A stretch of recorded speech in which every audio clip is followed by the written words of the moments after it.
Good evening, everyone, and a really warm welcome to the University of Leeds and to this really special event with Corinne and Emily, who I'm going to introduce in a second.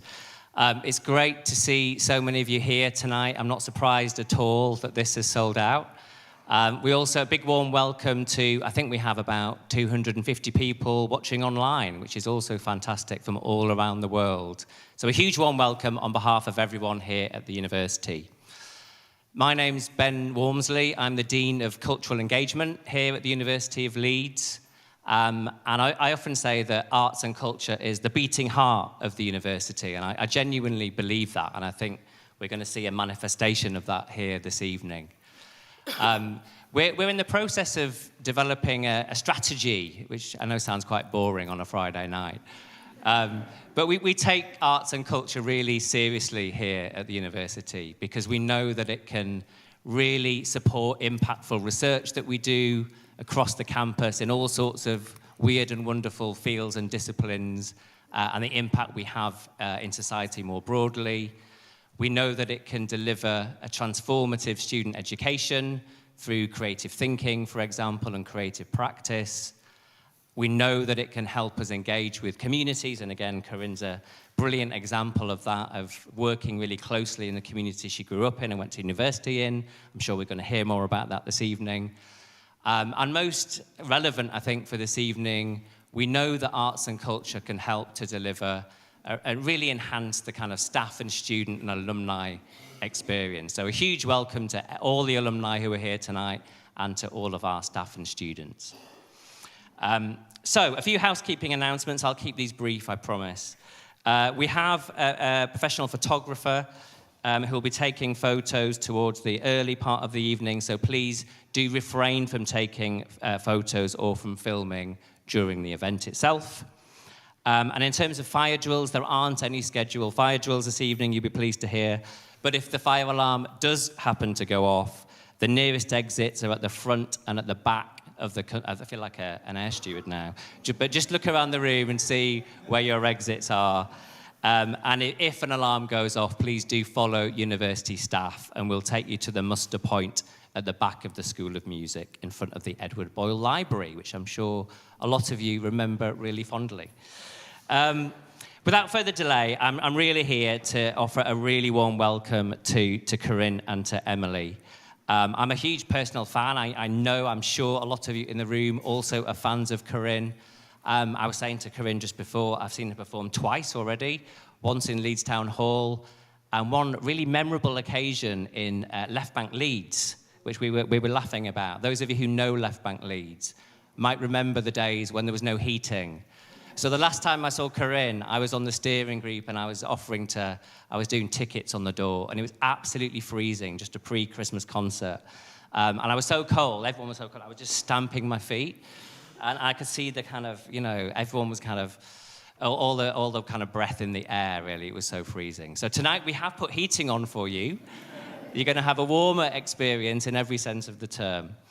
But for those of you who don't know very much, or maybe have forgotten some details about Corinne, we're really proud, obviously, that Corinne is an alumna of the University of Leeds. She graduated, believe it or not, in 2000 with a degree in English, which is just literally next door to the School of Music. Her self-titled 2006 album reached #1 in the UK, of course it did, with the hit single Put Your Records On. I feel like I'm going to some karaoke, no I won't. But we all know that one and love that one. And since then, of course, Corinne has gone on to release 2 more critically acclaimed studio albums. Nearly 2 decades later, after her breakthrough album, her latest project, titled Black Rainbows, sees a new musical direction for Corinne, which we're going to hear a lot more about this evening. So really delighted as well to welcome my colleague, Emily Zobel Marshall, and I mean colleague in terms of we do very similar research in arts and culture and cultural engagement, cultural studies, but we're also really keen at the University of Leeds to work in collaboration with universities across the city, across the country, and internationally. So it's particularly lovely to welcome Emily from Leeds Beckett, which isn't very far away at all, just down the hill. So thank you, Emily. Emily, as you will hear, is a long-term friend of Corinne's, and a colleague in cultural studies. And we're going to hear really a lot more about their journey together and about Corinne's kind of journey through her music career. So without further ado, I'm going to hand over to Emily to introduce Corinne and ask some questions. Over to you. Thank you. Enjoy. Thank you.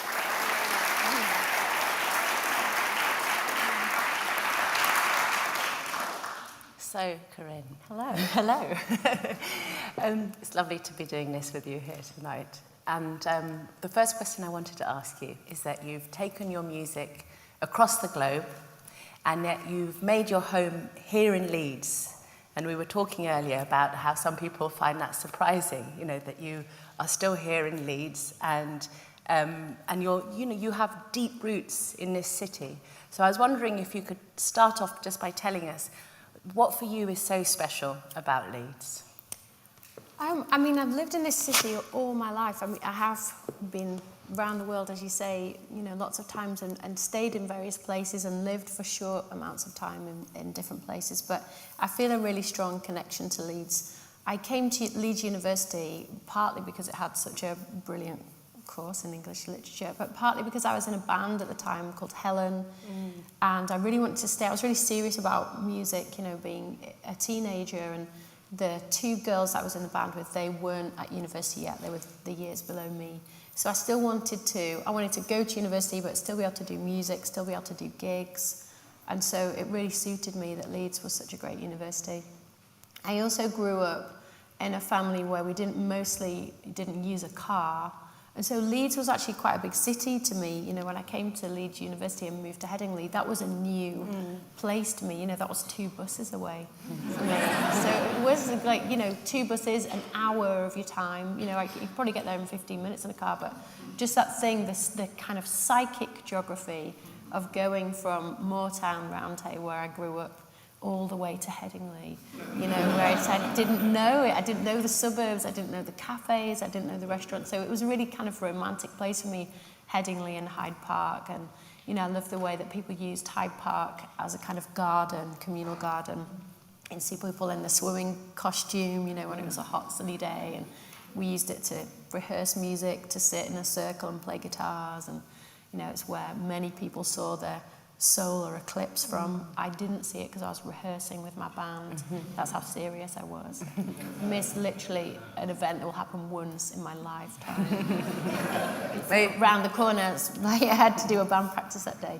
So yeah, that's like a brief picture of what were my priorities really at that time, which is I really wanted to make it with my band. It was my 2 best friends and my boyfriend at the time. That was my big focus, but I enjoyed school, I enjoyed literature, I enjoyed history, I enjoyed politics, and I won the politics prize and the English prize at school, and you know, I enjoyed, my studies did well, and so I always had this thing of I wanted to do music, but I was passionate about literature. I really was interested in the way that in a story and a narrative you could manage time. You know, those books, they're like a Mrs. Dalloway, where it's a day in the life of a person, or 100 Years of Solitude, which is actually quite a slim book, and the way that, you know, how some authors can spin out a whole day in a book, and some authors can make a century in a slim volume. I was really interested in how you manage time, how you describe, and poetry and storytelling, and I found that was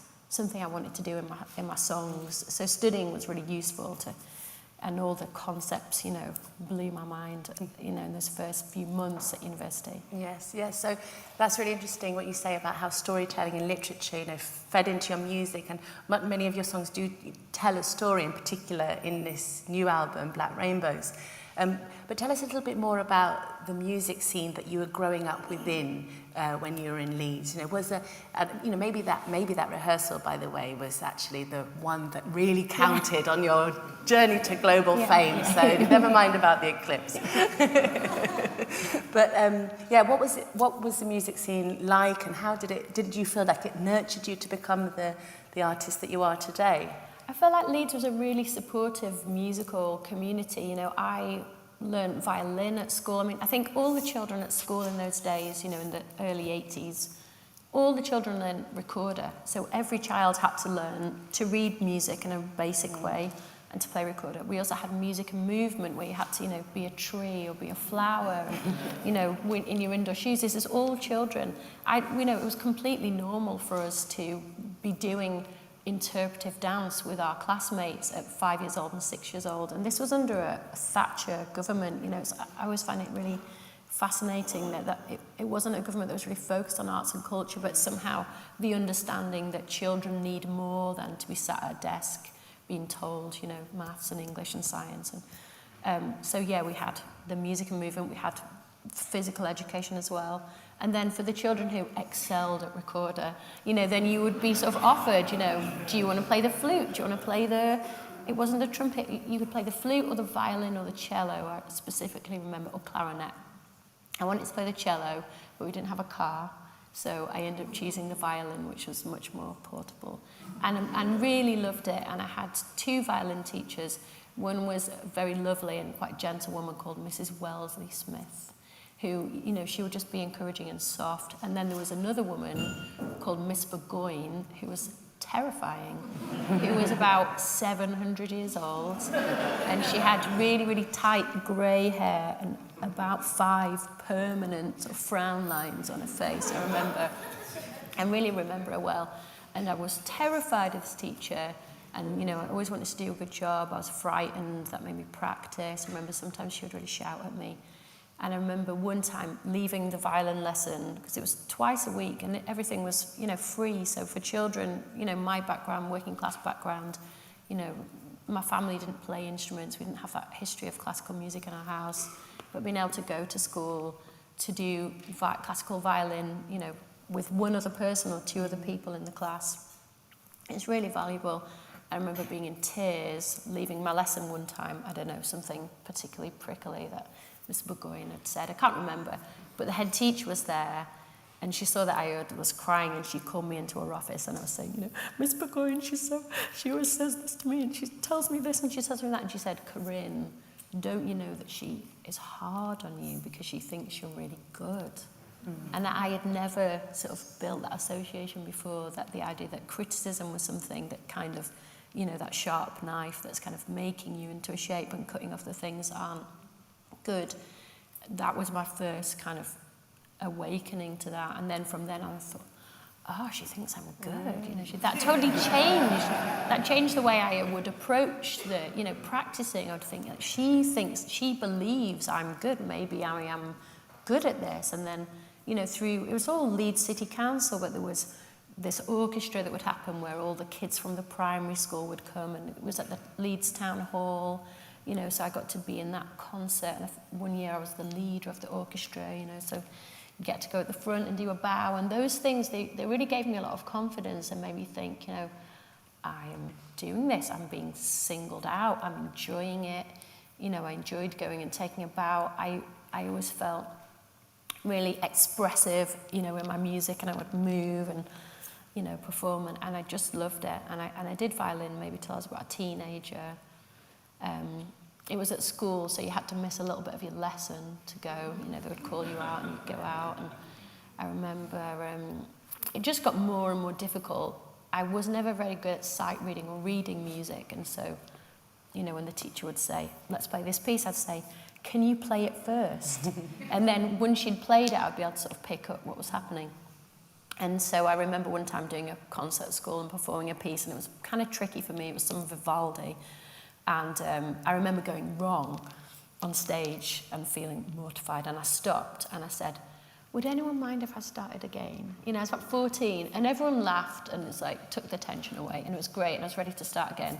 But the piano teacher said, just start from where you went wrong. And I remember thinking, this was against the spirit of sort of performance. It took all the mystery out of it, and so I kind of ploughed away at the piece, and I was really sad about it. And then I remember, you know, crying all the way through the performance of, then I was in the choir, and then I was in something else, and I could hardly keep it together. And, you know, I was about 14 or something. I was a really emotional kid. But I remember thinking, this classical music is really difficult, and you know, you can just, if you make no mistakes at all, that's almost as high as you can aim to get, you know, you're interpreting music that's been written before. And then around the same time I was getting into other music. My little sister was playing classical guitar at school, so there was a guitar lying around her house, and I was getting into Nirvana, and I had seen this video of Nirvana on MTV Unplugged, and my friend had taped it, so you could watch it again. You could watch Kurt Cobain's hand positions, and I was getting into the guitar and, you know, starting to write a few songs, and I thought, you know, I love this music because you can really do your own thing. You know, if you make a mistake, no one knows. You know, no one's going to tell, and you can just change it as you go along. They're your songs.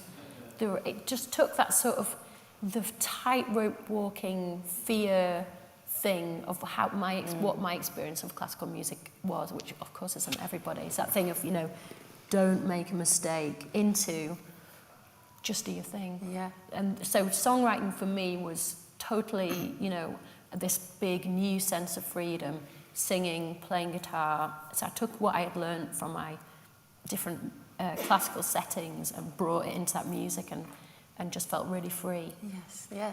And as when we go back a long way, don't we, Corinne? We were waitresses together at what was called then the Clock Cafe, which is now called LS6 in Hyde Park.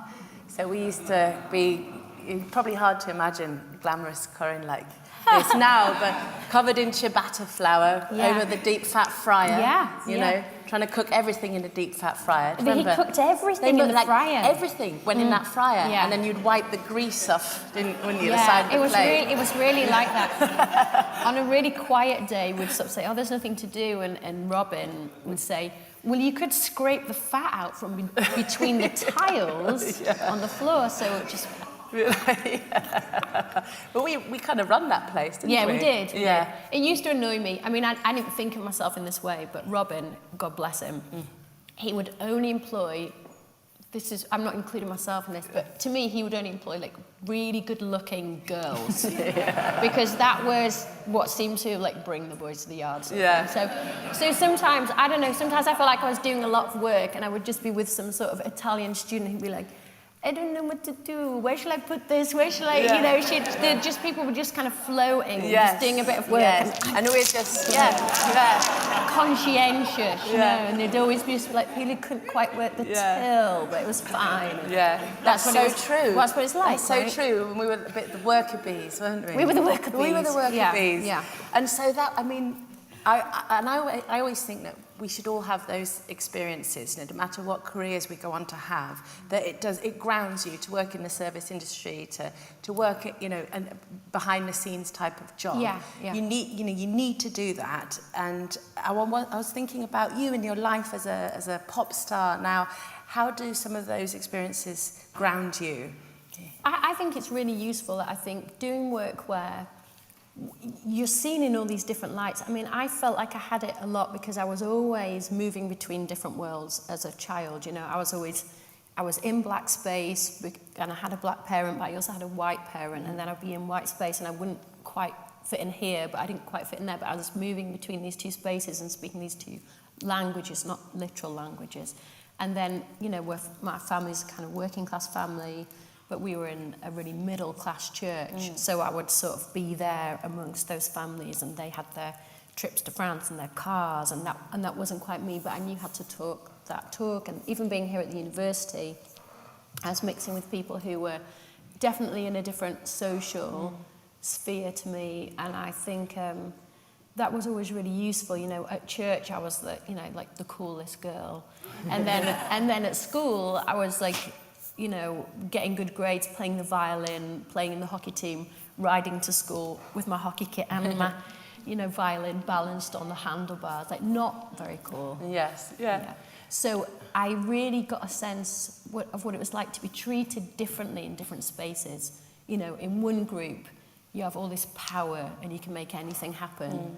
And then in another group, you're sidelined or excluded, or people sort of make fun of you a bit. And I remember realizing really early on how meaningless that was, that I would be the same person behaving in the same way, but some people would think I was amazing and other people would think I was not worth sort of giving the time of day. And I remember thinking, oh, this is all bullshit, you know, like really kind of early on. So I felt that was useful, and I think there's been a really useful thing sort of moving into a space where, I don't know, people will want to touch in a particular way for particular reasons, and sometimes it's to, you know, extract things from you. Sometimes you're important, sometimes you're not important, but you're still yourself. So yeah, I think all of that's been really useful to me.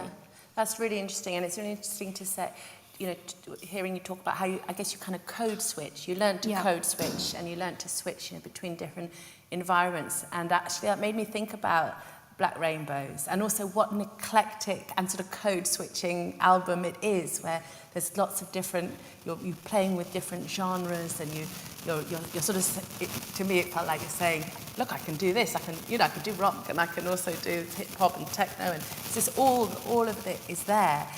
And what's so fascinating about this album is that you were inspired by an archive, the Astor Gates Archive in Stony Island, which is an archive of black cultural artifacts.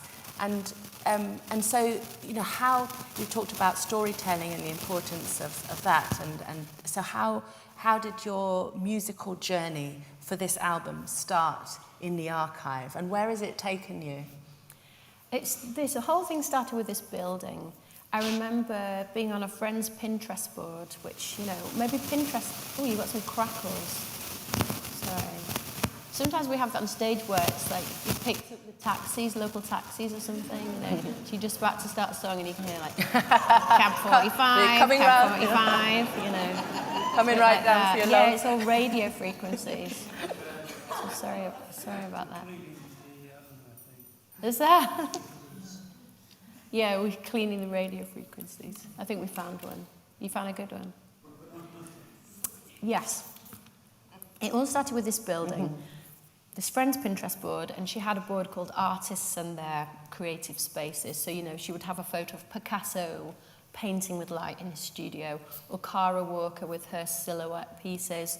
And I saw this photograph of this man, this black man, and he was staring out of the picture with this particular look on his face of kind of confidence and stillness and poise. And then behind him was all this really weird contemporary art, which I just didn't understand. You know, it was a pile of bricks on the floor. There was this goat on spindly legs, and it was going around on this circular train track. And then in the background was a picture of Harold's chicken shop, you know, the sign for the chicken shop with this chef chasing after a chicken with a meat cleaver. And it was art, you know, and it's just, and this, you know, man just staring out. And I thought, who is he? Who is this person who has this confidence in this weird stuff? You know, what is this contemporary art? And again, you know, I hadn't really seen many black men in that space, or if I'd seen black artists, they might have been in the figurative, you know, Kerry James Marshall painting figures, doing stuff. But this was just weird stuff that I didn't get. So I researched him and instantly, you know, fell in love with this person who was super charismatic, who had done a piece on Dave, the slave potter, who was this enslaved man who made pots, and his work, he was hired out for work all over local plantations, and he used to write phrases in his pots, and his pots are still around after 200 years. He did a piece on him. He does work with fire hoses. You know, the fire department of Chicago would be throwing out a bunch of fire hoses, and he would look at them and say, these are part of an African-American story because these very fire hoses were used on the civil rights protesters, you know, the old technology now, but let me use them, let me make them, let me see what I can do with them. You know, so I was really fascinated by him. And also part of his practice is saving these buildings that were going to be destroyed. So there was this bank, you know, it's 100 years old now, the Stony Island Bank, Savings and Loans Bank. And it's in the south side of Chicago, which at one time was a really prosperous white middle-class area. And then it became a prosperous black middle-class area. You know, the white families left, the black families moved in. One thing caused another. But then the south side sort of fell into, I guess, became an underserved community. So the way that we find the south side now, I mean, it's quite, you know, well documented. And when we went to visit the south side, there are housing problems, mental health problems. You know, that particular area is what they call a food desert, where it's hard to find, you know, healthy, fresh food. It has gun crime, it has violent crime, and massive disparity in terms of in terms of wealth and poverty. And then right there is this building, and it was going to be torn down by the city. It wasn't being used as a bank anymore. But Theaster Gates, this artist, saw the bank, he'd grown up around it, and said, you know, let's not have it torn down. So he bought it with $1. He bought it with $1 from the city, and he raised $4 million of his own money by selling his art, because he's a big deal, and he's a highly collected artist. He raised this money to save the bank. And so now, I'll just swap it. The whole thing. Yeah. Is this when I sort of have to reach inside my outfit? Right. You didn't think it was that kind of a show. This is so tricky. No, it's okay. There you go. Thank you, because no one likes a crackly mic all the way through. That's annoying for everybody. So Theaster saves the bank. Yes, buys it for $1. He buys it for $1, $4 million later. And it's not full of art anymore, it's full of archive. So it has 4 major groups of archives in the bank. It has all the books that were ever submitted to the Johnson Publishing Company. And the Johnsons did Ebony magazine and Jet magazine and Negro Digest. So from 1942, there were big publishers in America. They wanted to be multi-millionaires. It was such popular magazines. And Ebony magazine was like Life magazine for black people. Big, important African-American magazine with fashion and politics and everyday events and entertainment. So it's all the books that were submitted to them. So the Johnsons collected literature, but also if you wrote a book and it was anything to do with sort of black stuff in that time, anything, architecture, archaeology, dance, politics, entertainment, yearbooks, recipe books, if you wrote something like that, you would send it to them in hope that they would review the book. And whether they did or didn't, they were part of this collection. So 26,000 books have been collected since the 40s. They're in there, in this beautiful double-height library, because the bank is a kind of Greco-Roman structure. I mean, it's really a resting piece of architecture. And Chicago is really well known for its architecture. So that's there. Then there's all of Frankie Knuckles' records. You know, Frankie Knuckles, huge Chicago house DJ. I think this is feeding back now. It might be coming from our wedges. Sorry. So all of his records are there, just rows and rows and rows of records. You can see what he's got multiple copies of. You can see where they've been, you know, bent at the corners. It's his life in his, you know, his music when he died. His work went there. It also has this collection of objects which have been dubbed Negrobilia. So they are difficult, problematic, so anti-black, racist objects that were collected by this black and Chinese banker called Ed Williams. He will go to flea markets and yard sales and see these objects, everything from photographs, cartoons, derogatory objects, newspaper articles, print adverts, things for the house, the mammy jars, you know, tins with difficult and derogatory illustrations. He collected all this stuff because he thought, let me just take this out of circulation. You know, who's buying this stuff and still wants it in their home in the 60s and 70s and 80s and 90s? So he bought all this stuff, put it in boxes in his house. After he got 16,000 of these objects, you know, it was a bit intense for him to be around. And so all of that is in the bank as well, you know. And it also has all the glass slides from the University of Chicago, who were digitizing all their archive and didn't need slides and slides of, you know, every photo and every artwork in the Louvre. So to me, it's an absolute treasure trove. And I was on tour in Chicago. Theaster came to one of our shows. I was thrilled to meet him. I said to him, I really want to go to the Arts Bank to look around, but we're leaving town tomorrow. He said, I am also leaving town tomorrow because I'm going to President Obama's 50th birthday party. So that's him. Like, yeah. So from there, I was like, okay, this is who this is. He's on that guest list. But he opened the bank, especially early for us.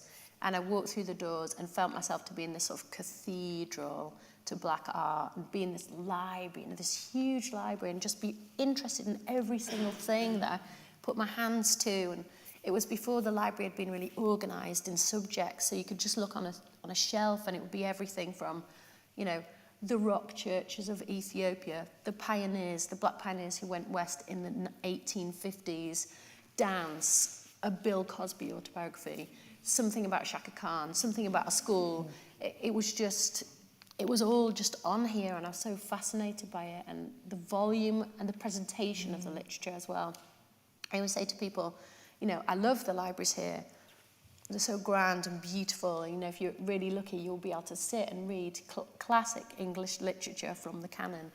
Or I've also been around black spaces where there's, you know, information, there's specific black writings, but they're presented in two really different ways. And especially, I think, in the city, you know, you might be reading about black things by a black author in the same place where maybe people are picking up their check from the government, or maybe they are going to the pharmacy. There's also a pharmacy, and maybe there's also a daycare centre. It might be in a plastic tray, you might be on a plastic seat. I have never been, this is my first encounter of black literature in this kind of grand, hallowed space. So that had a really big effect on me, just being able to go to those books. And then, of course, the Ed Williams collection was really captivating to me, to be at those historic moments, you know, not looking in a textbook, looking backwards, but actually being in the moment, you know, opening a newspaper from the 1850s, or seeing a postcard of a lynching and thinking, you know, looking on the back and seeing what was written on the back. You know, these are real things that happened, and then, you know, thinking about the amount of decisions that have to take place to make something like that into a postcard, or the black dolls. Everything's very tangible, touchable, real. And when I left, you know, I saw there was a sculpture in the corner made out of wood. It looked like it was sort of distressed wood, and it turned out to be a piece by Fiesta, and I didn't know anything about it.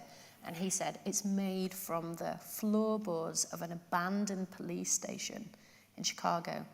And sort of straight away I thought about, what has this floor seen? You know, who's paced up and down this floor? Like, what happened in this cell? I feel with history, so many of the most reliable witnesses are the inanimate objects, right? You know, what does the table know? What does the floor know? What do the walls know, that if these walls could talk? You know, the objects tell us the story, but they can't speak. And I was really fascinated by all these different historic objects. And when I left and I was on tour, all I could think about was, you know, I was writing poems, I was writing songs, I was thinking about these things, and I knew that I had to go back. And so we did go back. We spent 2 weeks there, and then I just went back over and over and over and over again over the 7 years that I was putting together the project. You know, so it's not normally how I would make music, and I definitely didn't go there thinking, you know, I'm going to write some music in response to these. But it was more like I just couldn't help thinking about the stories, or trying to finish the stories, or trying to imagine the stories, or trying to do more learning. And there was something about these ephemeral objects, you know, a newspaper or a postcard. Most people might chuck them in the bin, but somehow they hadn't been thrown away. And 100 years, 150 years, 170 years later, they're there telling us so much more about the historic moment than if we were reading a history textbook, you know. So I just was very drawn to them, and obsessed by being in that space. Yeah, and so you used those artifacts and those objects as prompts for inspiration for the album. And I guess what we see there is this sort of, I guess, much more overt dialogue with black history and black politics in this work. Could you tell us a little bit about that? What that process was like for you, you know, to be digging, and especially with some of the archive objects, you know, which are deeply unsettling, you know, racist artifacts. And you've written, I think, your song "Erasure" is about that. Was that a challenging process? What was it like for you to excavate the archive in that way? And also what you were doing there, you're bringing the creative and the critical together. And I think that you're secretly a bit of an academic as well, aren't you? And you love that detective work in the archive as well. So yeah, if you could tell us a bit about that fusion of the critical and the creative, and also what it meant to take that journey into Black history. I felt like in the archive, because I knew I wasn't having to write an essay and I wasn't there as a historian, I could just be there as a person. I felt like I just followed what I became interested in, so I opened a copy of Ebony magazine from 1954 and found it to be such a radical magazine. There was a story in there about a Black woman who had been accused of murdering this white doctor. And as the story unfolded, it turned out that they were lovers and that she had just become enraged and that there was this entanglement between herself, her husband, and this man. And there were photos of his children. This is a story that Zora Neale Hurston picked up further down the line, but it was just there in Ebony as kind of news. Ruby Cullen was the name of the woman, and she ends up being in this institution, this mental institution, but having confessed that she did do this murder. It really opened up the community to see what was really happening in these interactions between, a Black housekeeper and a white doctor, what that meant for power, what that meant for, they were in a love relationship. That was just in one page. Then there was another page of a woman who identified as a woman, but she was wearing man's clothes. And she was, I guess, in the 50s language, she was termed a male impersonator, but we would recognize her as someone who is comfortable in male space and identifying as a man. And she was wearing these boots in one picture, and she's striking a match on her boots, and she's lighting a cigarette. And then in another picture, she's all done up in this frilly dress, and she's got her arms folded, and the caption says, "This is a drag." And I just thought it was so hip, that they were looking at these issues of identity and trans and politics and love and violence and crime. In 1954, this magazine was doing so much. But then I turned the page and saw this photograph of this beauty queen, the 17-year-old beauty queen, that was hanging off the back of a fire engine wearing a bathing suit with her fireman's boots pulled down, looking over her shoulder. And I thought, I've never seen an image like this either, of a Black woman in the 50s. I feel like so much of my images of Blackness are from the civil rights era. So there might be, well-dressed people being harassed by the police, or they might be, people in sort of symbols of Black power, and they're Black people in protest, they're Black people under tension, they're Black people responding to racism. But I hadn't seen what I saw loads of in Ebony, which was a Black woman wearing a swing coat, sipping a cocktail, or a Black woman who's just won a beauty competition, sort of quotidian, everyday Blackness, which was outside of the narrative of Blackness equals struggle, Blackness equals fighting for your rights against, so I just loved this glamour of this woman, and I thought, who is this hellraiser? And I found out she was called Audrey Smaltz. I thought, let me just type her name into the internet, just for fun. And so much came up about her because she'd become a really famous model. She'd become the right-hand woman of Mrs. Johnson, who were the holders of the Jet and Ebony magazine. And Mrs. Johnson had initiated this thing called Ebony Fashion Fair. It was still, and still is, the world's largest traveling fashion show. So they would go to Paris and go to the couture shows, and often not sit in the front row. Sometimes it would be hard to get in. But Audrey Smaltz, people thought she was a model, so they would let her in, and she would sit. And Mrs. Johnson would request some of these pieces, to buy these pieces. And of course, I don't know if you know about fashion in this way. So couture, you see the dress, the grande dame, the wealthy women see the dress. They say, I would like a dress made like that. And then you go to several fittings where they make you a version of that dress. But you don't actually buy that. No one buys that dress. It's not pret-a-porter. Pret-a-porter means you buy it, you take it off the peg. But Mrs. Johnson would say, I want that gown. And they say, oh, we don't do that. She'd say, well, I want to buy it because I'm doing the fashion fair, and I'm raising money for all these Black colleges in America. And they would just, no, we don't. And she'd just get out a checkbook and say, how much would you want for it, And they would give her a price, and she would just write these checks for, you know, Yves Saint Laurent and Givenchy. And in the end, she became very close with Yves Saint Laurent. And there's a picture of him sketching Audrey Smalls, you know. So they became in Paris more and more aware and connected to black people in fashion. But Ebony and the fashion show fair was so pioneering because it took all this couture back to America and put it on the back of these black models, and they would go to universities, to town halls, to churches, and put on these amazing fashion shows. And you would have all this criticism saying, do you really think this is an important issue? Fashion, you know, there's so much happening in the black community. Shouldn't you be focusing on these issues? And she'd say, you know, people have to be able to dream. They have to be able to enjoy themselves. They have to be able to aspire. You know, a woman seeing another woman in total elegance. You know, the audience was full of housekeepers in their white gloves and their beautiful bags. And, you know, there's always been so much pride in those African-American communities and how you present yourself. So I'm going off on a tangent, but Audrey Smalls would go and do this fashion show.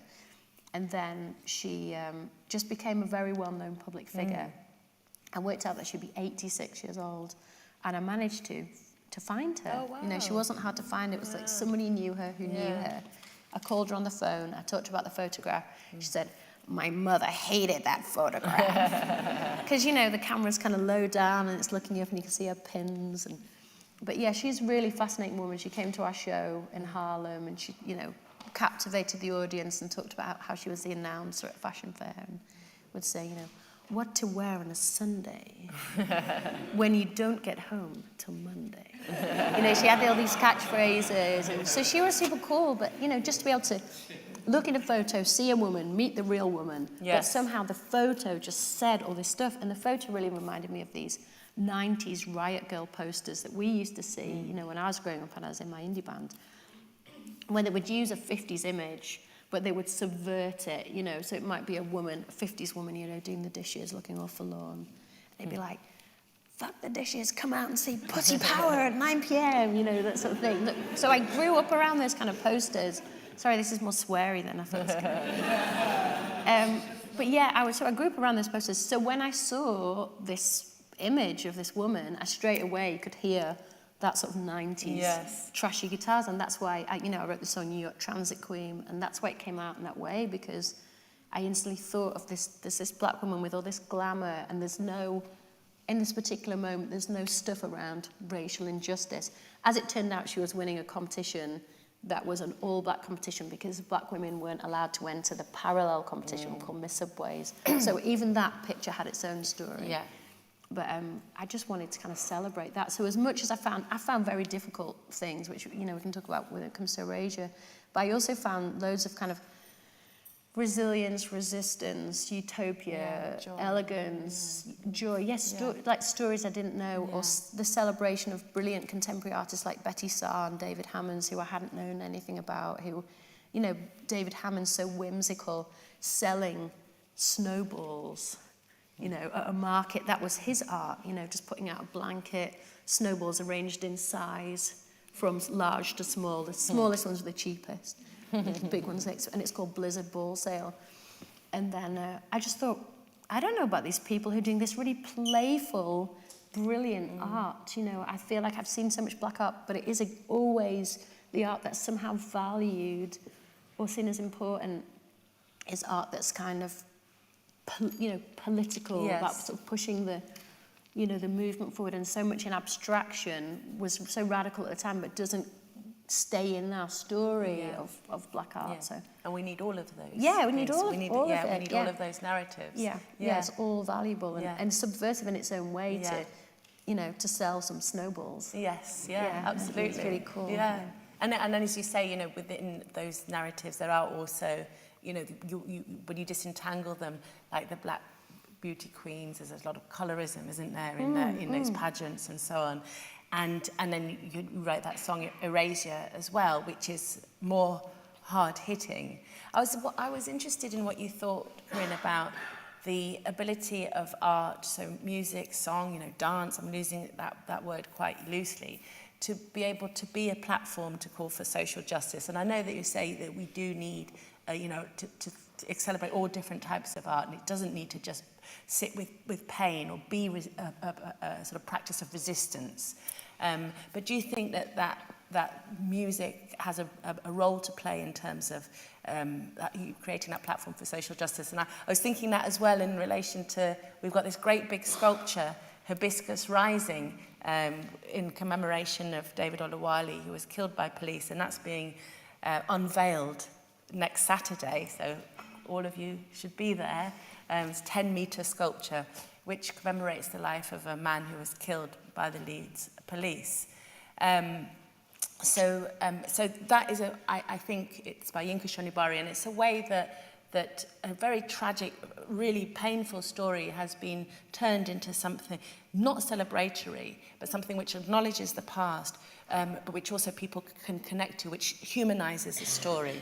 So I was just wanted to ask you, what were you trying to do, with this album? Was it about that humanizing? Was it about the platform that you could create to get those narratives out? Or was it like a response, like a heart sort of felt response for you to the individual items? I think once it's finished, then you can sort of look at it on the outside and see, what's the secondary effect. But certainly for me, it really was, this is my obsession, these are my thoughts. I found in the Ed Williams collection that I just couldn't look away at some of these things. And, I'd remembered a history textbook we had at school, and when I was thinking about it, as American history textbook, I was thinking, what were the black figures in this multi-page book, colour photograph book? And I thought there were two really troubling lynching photographs in the book, which I probably saw when I was about 12 or 13, but with kind of no warning at all. They were really shocking. One was a lynching, one was a person who'd been, burnt. And they are in my consciousness forever, those images. I'm not saying I shouldn't have seen those images. The history book was full of harrowing images. It was, you saw photographs of people who'd been, the emaciated bodies of people who had been killed in the Holocaust, and the pages of this book. 20th century history is horrendous, what we have done to each other. So you can't make a history book without those photos. But what I was saying was, in the context of the book, the only photographs I saw of black photos would be these two lynching pictures, and then maybe a picture of Martin Luther King. So that was the whole of the black story that I had seen. Maybe there was the Brooks slave ship, the figure of how to pack the most people into.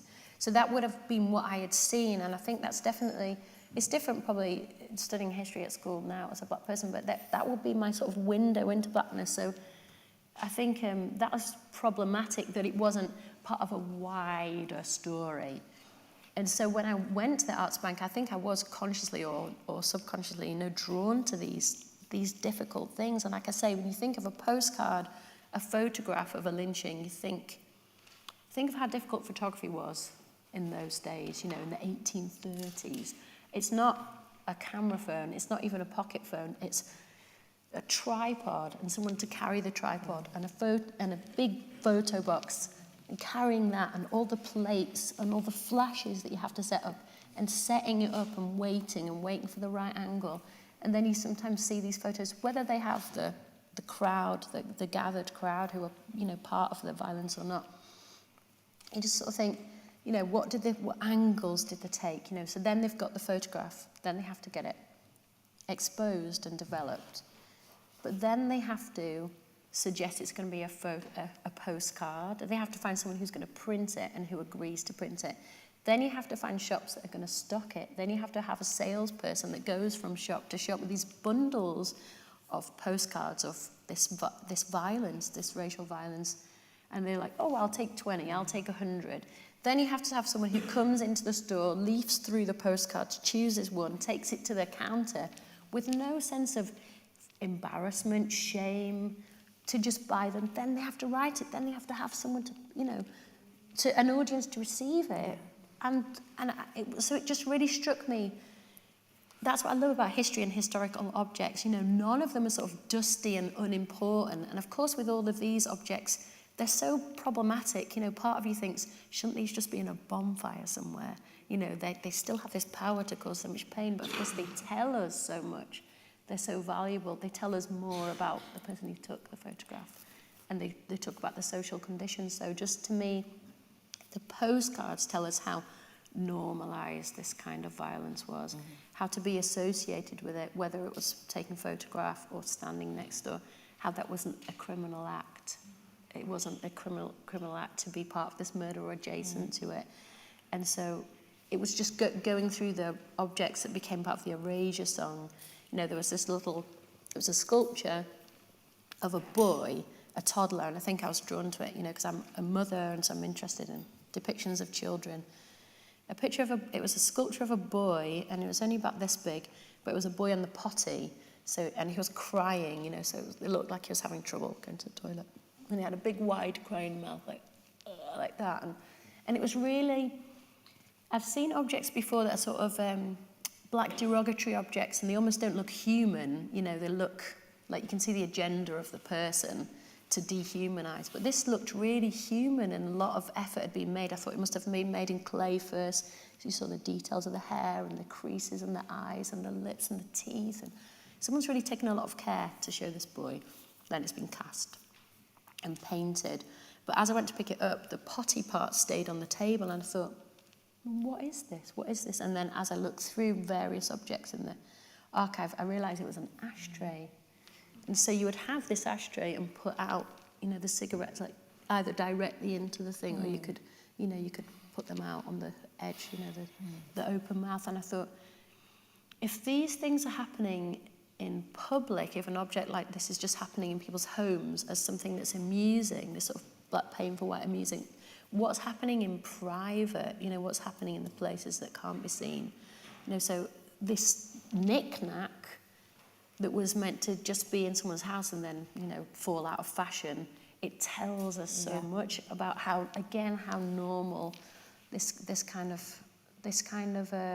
subjective, this way of not thinking of each other as people, and especially when it comes to a child, you know, not thinking of that person as a child. And so I guess I'm really interested in those historical moments.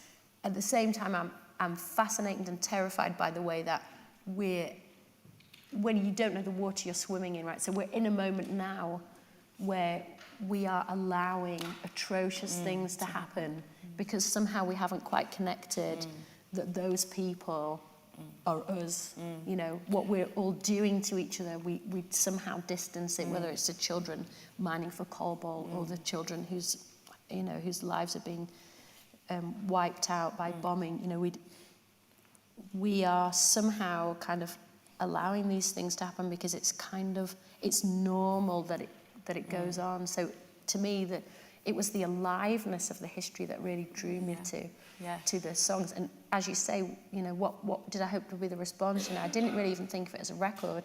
I definitely didn't think of it as my own record. I thought of it as a side project, and I just responded in all different ways. That's why musically it has all these different styles to it. Yes.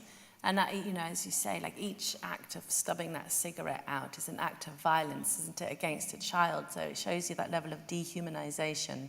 But through there's a process of rehumanizing, isn't there? Through the music and through also telling people about it. You have a platform and you're telling people about it. So that also is a part of the process of rehumanizing and also bringing out those silenced, hidden stories into the fore.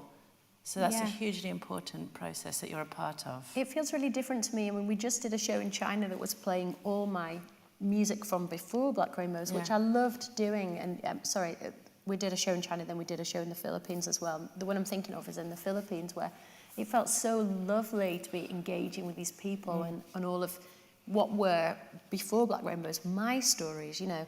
This is how I fell in love. This is what my childhood was like. These are my relationships. These are my thoughts and feelings. But with this record, it was completely different. These are all these other people's stories that I've been drawn to, that I feel compelled to tell. And that does feel really different, performing those stories. And I'm really enjoying telling them. And as I say, you know, some of them are really joyous and really playful, and then some of them are really difficult. But they all, I guess, they all have a beauty to them because they haven't been lost, you know, And the person who makes an archive is really important because they're not just saving objects, they're saving, people's whole histories of whole, ways of thinking. Yes, yeah, and actually, Black history is rooted in oral storytelling, isn't it? And so those objects are supposed to be, if we keep singing and talking and writing and creating art, it's that process of telling the story, isn't it? Yes, and getting it out there. Yeah. And there's a couple of questions that you have from audience members. So do you mind if I read them out to you? Okay. So this is from Anna Taylor, and she says, how can we best encourage women in music to continue to remain individual in this society rather than a pressure to look perfect? Oh, yeah. I think that's in music or outside of music, isn't it? I think we all just have to, stay in our sense of self, which is, not to constantly compare ourselves to other people. And just, I think, it's been really interesting to be a woman in music and, to be in music for not quite 20 years, but to really see there has been a big change in how people present themselves and feel like they ought to present themselves. But I still think, there's not enough women writing music or producing music. But I think because the technology is so much more affordable now, there's more ways for women to make music independently of labels and independently of those pressures. So really, it starts with yourself in terms of resisting these ways of being seen, and it starts from there. Yes, yeah. Thanks, Corinne. And then the last one, I think she might have been a student of mine, Ruth Middleton. This is a big question to end on. I like it though. What would you change to make a fairer world? Wow. I know. Wait for it. Okay. Maybe particularly for those involved in the creative industries or wanting to be, if given power for a day. Wow. So you have superpower. Really you have all the power for a day, and you have a job to make a fairer world. You have to make a change, and it's particularly for those involved in the creative industries. Yeah, wow. So that's a nice, easy question to finish on. Yeah. I always think the biggest change that we could experience in the world would be empathy, right? So if all of us, you wouldn't have to necessarily change a law or change a system in the first place. It would be a feeling, a sort of porous feeling, like we see another person suffering and believe it to also be our own suffering. We see another person's pain and think that's the same as us, or we think how this person is struggling, this person's homeless. Imagine if I was homeless, how would I want to be treated? This person's got a drug addiction, they want to get out of it. Imagine that was me. It goes wrong when we stop thinking of each other as thinking that we're not connected to each other. And that's what I'd see time and time again on all these objects and all these books. It goes wrong when we say, they're them and we're us, and they're not like us, and these are the reasons they're not like us. So it's okay that this thing is happening to them. And I think that's the way we can still think about people in other countries or outside our social group or ethnic group or whatever it is. We can sort of make excuses for why it's okay. And we can also feel a thing of, oh, I'm glad that's not happening to me. But I think if we all had empathy, a really strong kind of empathy, everything will completely change overnight. Imagine being a landlord that has 500 houses and people who can't pay their rent, and then just feeling what it would be like to not be able to pay your rent. That would change everything.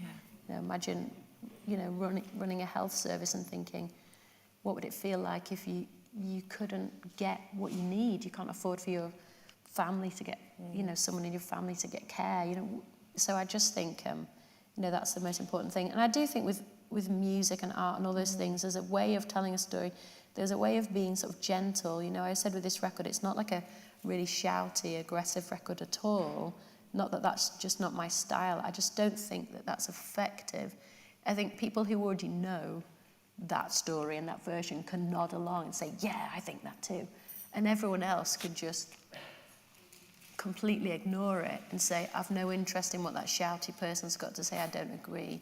Whereas I think with music, there's a way of, softly bringing something into a conversation and having us all think about a thing that we didn't necessarily think about before. And that's the music that I enjoy the most. You know, I want to learn other people's stories. I want to know what I'm missing. I want to know the mistakes I'm making. I want to know about who I'm accidentally trampling on. You know, I don't want to just hear people who agree with me and all of us sit round the table at a dinner party and nod and think, aren't we doing well? Yes. You know, I just think the thing of disruption and learning, constantly learning, is a really valuable thing. And, you know, I really feel like I got that from being in the university, you know, learning to learn, learning to analyse, taking things apart, trying to put them back together, realising how relative it all is. Everyone's got a different version of the same story. How can we arrive at some kind of truth? Our truth has to be multiple and there has to be room for everyone. So the stories are really important. Yes, yes. Thank you, Corinne. That's a really beautiful answer and a lovely place to end as well. So thank you for sharing that with us and for being such a magnificent storyteller as well, giving us all those insights into your album and into your soul searching. Thank you. So thanks, you. Emily. Thank you very much. Thanks for coming. Thank you.